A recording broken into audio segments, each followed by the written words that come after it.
emyoyo gy'abannaffe gyo gyamaze dda okugenda eri omutonzi waffe. Eno nyama bunyama ng'ey'enti gye tulya bulijjo, bw'atyo Katumba bwe yakiggumiza. Ensonga eyo yeeyongera okugabanyizibwako ebirowoozo era nga bakaawonawo bonna 27 bakwetabyemu.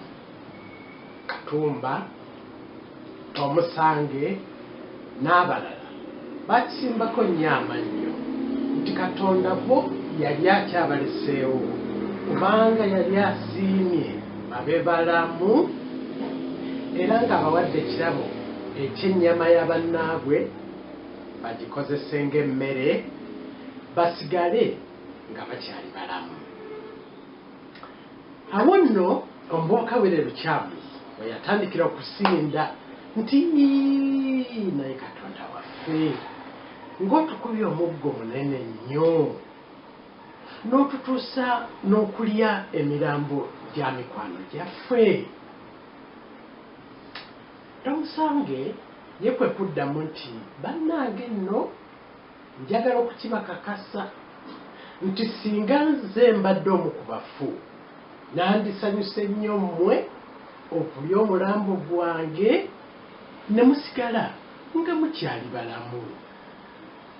Era nze kenfanga bwe nti ne mugaana okundya mbo nga mwekenenkula mutyo, nze ngenda kukomawo mbalulumirire.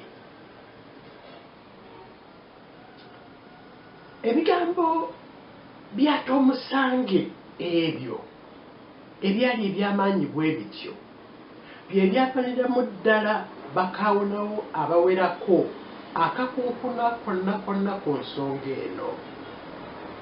Era mu kiseera ekyo bonna ne balyoka bawa obweyamo nti buli omu ku bo anaafanga anaawangayo omulambo gwe banne bagukozese ng'emmere. Kyokka ye Wile Lukyamuzi omukulembeze waabwe kino kyasigala kikyamukeŋŋentereza nnyo nnyo emmeeme. Era ye n'abalala abatono ab'akabiina akaali akake ne basigala nga bafuuyirira kanwe obuyambi bwe batuukeko mangu bubasale ku mugwa.